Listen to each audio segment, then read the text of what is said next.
mois avec sursis et 200 millions de francs CFA de dommages et intérêts pour Ousmane Sonko, entre violation de procédure d'un côté et condamnation souhaitée dans l'autre. Les avocats des deux parties sont à couteau tiré, nous les entendrons tout à l'heure. Sécurité nationale, pas de deux roues dans la circulation à Dakar. Un arrêté du gouverneur prononce l'interdiction entre 6h et 0h. C'est la chasse aux conducteurs depuis hier par les forces de l'ordre qui prévoient des sanctions. Prenons un peu de la hauteur, Maram Kairé, encore l'homme fort de l'astronomie sénégalaise. Par nomination du président Macky Sall, il est à la tête d'un nouveau-né, la première agence sénégalaise d'études spatiales. L'Indonésie est mise à la touche de l'organisation du mondial des U20 par la FIFA. Israël ne serait pas la bienvenue dans l'archipel pour des raisons politico-religieuses. Des sanctions planent sur la fédération. C'était les grands titres consacrés à cette édition. Tout de suite, le développement.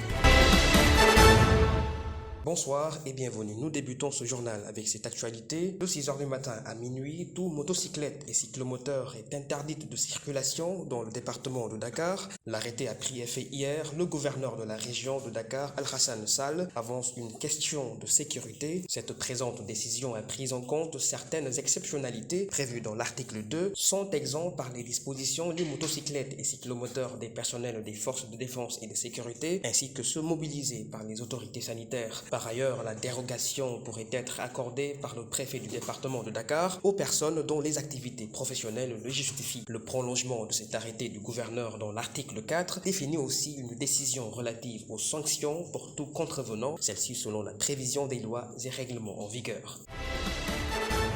Je l'annonçais dans les grands titres de ce journal du soir, Ousmane Sonko est finalement condamné à 2 mois avec sursis, assorti de dommages et intérêts de 200 millions de francs CFA. Une décision requise par le juge, ardemment contestée par les avocats du leader du PASTEF. Le maître des poursuites lui-même, Mamadou Yaham Keïta, aurait violé la procédure en ne constatant pas 3 certificats médicaux, ce qui serait le fruit d'une commandite, nous dit maître Siré Kledorli. Nous l'écoutons. Ce matin, nous avons assisté à une véritable folie judiciaire. Un tribunal qui a perdu son droit et son latin.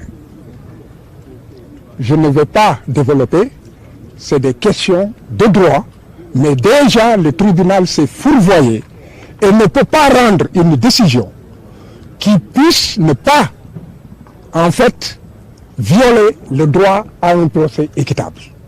Que si nous avons quitté la salle, nous avons été contraints de le faire. Dans la mesure où, avant que le débat ne commence, les avocats peuvent présenter des préliminaires. Le premier préliminaire qui était posé, c'était qu'il fallait que les avocats puissent obtenir quelques minutes. On ne presse pas un procès. L'important, c'est de rendre le bon droit. Ce qui a été refusé. Le tribunal était dans la logique, non pas de ne pas écouter les avocats, mais était en train de voir quel était le confort que la défense pouvait lui donner en quittant la salle. Donc nous sommes là où nous nous mettons dans le conformisme d'un cirque, ou bien nous faisons comprendre au monde entier que nous ne sommes pas devant un tribunal, mais nous sommes devant un organe en commandite. Et mieux encore, aujourd'hui j'interpelle le monde entier. La défense entière de tout l'univers, c'est une attaque contre la profession d'avocat. Le fait qu'on ait brutalisé et retourné manu militari notre confrère qu'on n'arrive pas à joindre. On ne sait même pas dans quel avion on l'a mis et où est-ce qu'on l'a débarqué. Un avocat étranger venu pour la partie civile, et cet avocat est dans la salle. Et au même moment, il a amputé Ousmane Sonko de la défense dont il s'était choisi. Donc, il est manifeste que c'est un précédent. Et nous sommes dans un état où il n'y a que des précédents. J'avais dit qu'il y a l'école de Macky Sall. Le précédent qui utilise l'appareil judiciaire pour dévoyer la démocratie et empêcher aux opposants d'aller aux élections. Il y a une seconde école de Macky Sall. Cette école, c'est que désormais, les États empêcheront la défense de faire venir des avocats de notre pays. Voilà pourquoi cela interpelle la défense de tout l'univers. Dans l'autre partie, il n'est question ni de violation ni de décision de justice aux allures politiques. Maître Pierre-Olivier Sur appréhende l'enjeu au contexte des tensions sociopolitiques actuelles très exacerbées. Voici son extrait. Nous sommes satisfaits de cette décision de justice pour deux raisons. La première raison, c'est que, comme vous venez de le dire, il y a eu une condamnation pour diffamation. La diffamation, c'est un délit qui est lourd. C'est un délit qui marque l'abus de droit de la liberté d'opinion et il fut condamné et il a été condamné. La deuxième source de satisfaction de notre côté, c'est que cette condamnation est lourde parce qu'il y a le mot prison et même prison avec sursis. Lorsqu'il y a le mot prison, c'est lourd et c'est symbolique, mais pour autant, cette condamnation est mesurée à tel point qu'elle ne le prive pas de ses droits civiques, politiques et de rester dans le débat politique. C'est-à-dire que les juges n'ont pas rendu une décision politique, les juges ont rendu une décision judiciaire. Quel est le rôle du juge? C'est d'apaiser les choses.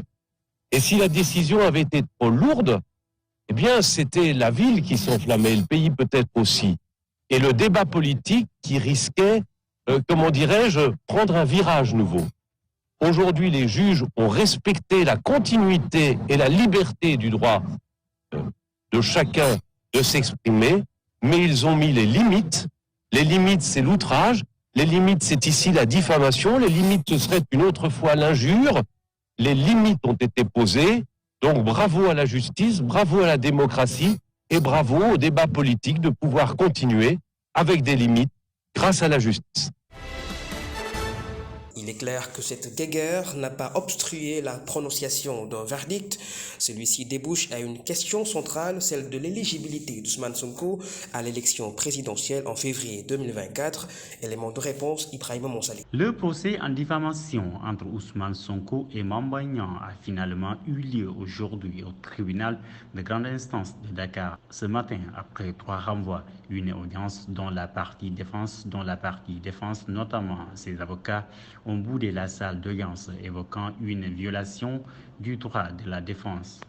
Le principal concerné, Ousmane Sonko, n'a pas effectué le déplacement au palais de justice pour indisponibilité en raison de santé. Mame Mbaye Niang, quant à lui, a honoré sa présence accompagné de ses avocats. Le juge qui avait hérité le dossier, Pape Mohamed Diop, a été remplacé par un nouveau juge du nom de Mohamedou Yaham Keita. Le verdict est tombé. Ousmane Sonko est condamné à une peine de 2 mois avec sursis et 200 millions de francs CFA de dommages et intérêts à payer à Mame Mbaye Niang pour diffamation sur l'affaire Prodac qui était consacrée à l'emploi des jeunes. Le juge l'a relaxé pour les délits de faux et usage de faux ainsi que d'injures publiques. Le procureur avait requis une peine de prison de 2 ans, dont un ferme contre Ousmane Sonko ce jeudi au tribunal correctionnel. Pour rappel, avec cette condamnation de 2 mois de sursis, Ousmane Sonko, le leader de PASTEF, garde toujours ses droits civiques car le code électoral du Sénégal précise ce qui ne peut pas être inscrit sur la liste électorale. Alinéa 4, code électoral du Sénégal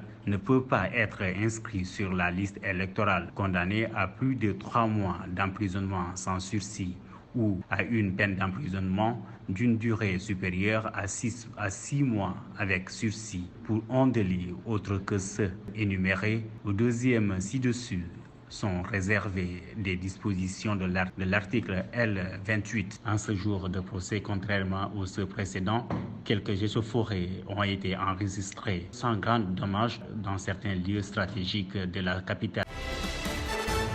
Maram Kairé, astronome, est nouvellement nommé directeur général de l'Agence sénégalaise d'études spatiales. Un projet de décret relatif a été élaboré en Conseil des ministres hier, le 21 mars, passé à la fin de la projection en avant-première du film documentaire Star Chaser of Sénégal, chasseur d'étoiles au Sénégal, retraçant la contribution du Sénégal dans les missions scientifiques de la NASA. Le chef de l'État Macky Sall avait fait part de sa vision de créer un véritable levier de découverte de l'univers et du système solaire. Ce projet, que connaîtra la collaboration de la France, l'Amérique et l'Europe, selon Maram Kairé, ne sera qu'une poursuite des efforts consacrés à l'astronomie et la science spatiale depuis maintenant 17 ans dans le développement du Sénégal. L'Agence sénégalaise d'études spatiales a pour mission de coordonner toutes les activités et la stratégie de la politique spatiale du Sénégal. Le nom de Maram Kairé, un expert en ingénierie, des systèmes et réseaux, est donné à un astéroïde dénommé 35 462 Maram Kairé. Cette nomination est le fruit de 2 missions menées pour la NASA, l'agence spatiale américaine au Sénégal en 2018 puis en septembre 2020, des missions d'occultation liées à l'exploitation des sondes envoyées vers les planètes du système solaire.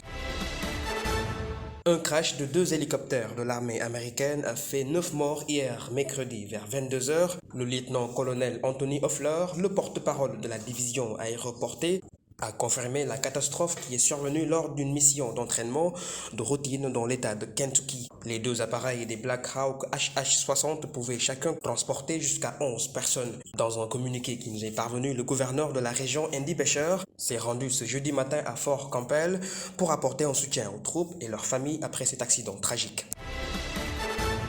L'Indonésie n'abritera pas finalement la Coupe du Monde U20 en 2023. L'annonce de la destitution de son statut de pays hôte par la Fédération internationale de football est entraînée par son refus de vouloir accueillir Israël, alors déjà qualifié à la compétition après avoir été vice-champion d'Europe des U19. Un responsable du football indonésien avait lié cette décision à des propos du gouverneur de Bali s'opposant à la présence d'Israël durant cette compétition. L'Indonésie et l'Israël n'entretiennent aucune relation diplomatique et Jakarta est un fervent soutien de la cause palestinienne. Pour même éviter des troubles, les organisateurs envisageaient de faire jouer l'équipe d'Israël à Bali, île dont la population est majoritairement hindouiste, alors que l'Indonésie compte la plus importante population musulmane au monde. Mais l'opposition du gouverneur régional a remis en question ce projet. Le contexte actuel avait entraîné l'annulation des tirage au sort du tournoi qui était prévu le vendredi dernier à Bali, se soldant à une réunion d'urgence mercredi après-midi entre le président de la Fédération indonésienne de football, Erick Thohir, et celui de la FIFA, Gianni Infantino. La FIFA a évoqué de possibles sanctions à l'égard de la fédération. La Coupe du Monde des moins de 20 ans qui rassemble 24 pays, dont le Sénégal, champion d'Afrique en titre, et la qualification d'Israël pour la première fois, devait être le plus important jamais organisé par l'archipel, accueilli par plusieurs villes. Les dates du 20 mai au 11 juin 2023 restent inchangées, en attendant de désigner dès que possible un nouveau pays hôte. C'est la fin de ce journal. Merci de l'avoir suivi. Passez une excellente soirée.